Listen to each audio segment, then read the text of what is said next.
Okay, so I have chopped up all my vegetables, 7 cups. You don't have to have 7 different vegetables. You can mix them up. So I've got a bit more onion and a bit more of the zucchini and kohlrabi in mine, just because I've got more of that to use up.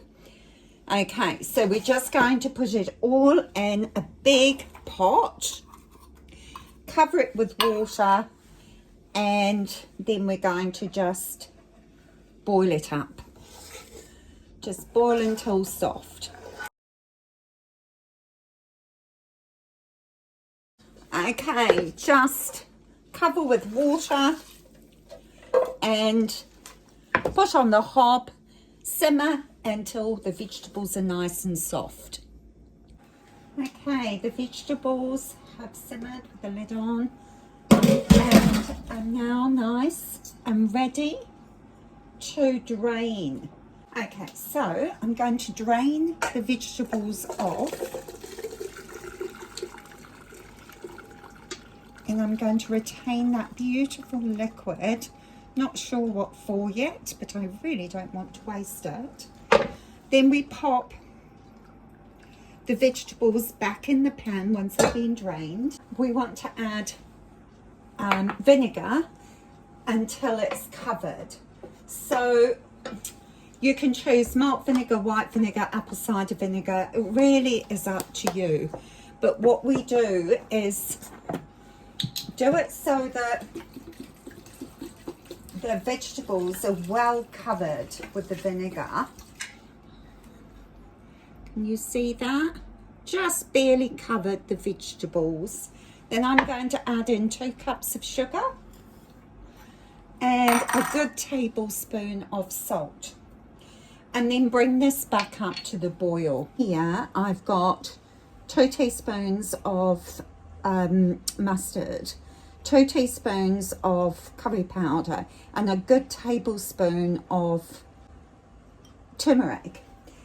And I'm going to add 2 tablespoons of flour and some vinegar. So your flour could be wheat flour, it could be corn flour, any sort of thickening agent is fine. And I'm just going to make a little bit of smooth paste.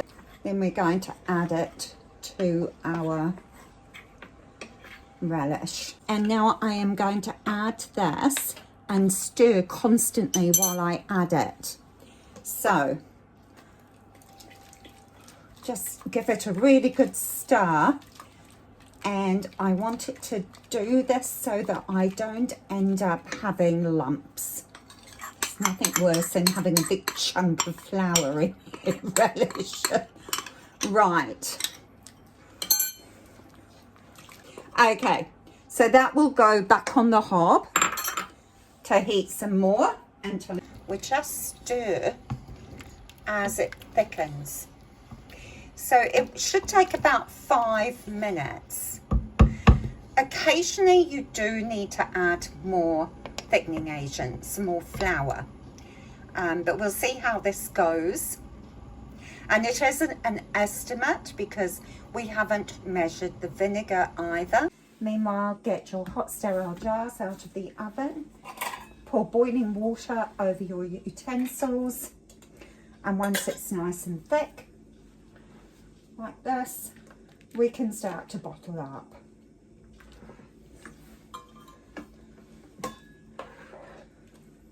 It will thicken a little bit as it sits.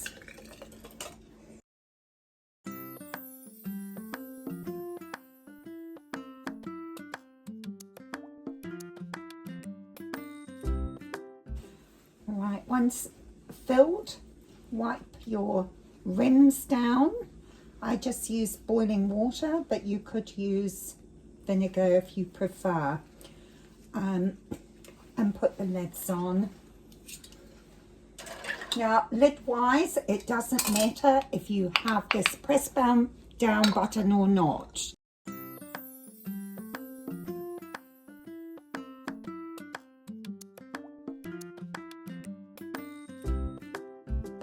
cool is that?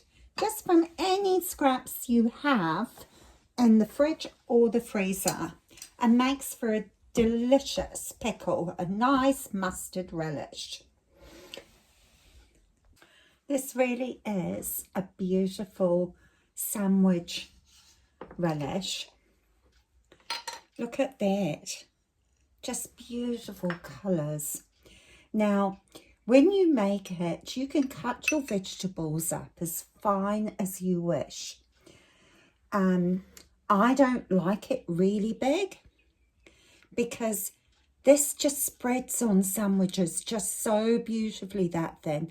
But you could make it thicker if you want bigger lots. You just like it like this for spreading. Now, I don't have any bread, so I can't show you how easy it is to spread, but I'm sure you can see on this cracker. Look at that. Now, normally I wouldn't open this for at least a month. We really do need to leave it for the vinegar to infuse into all the vegetables and to soften so it's not really tart.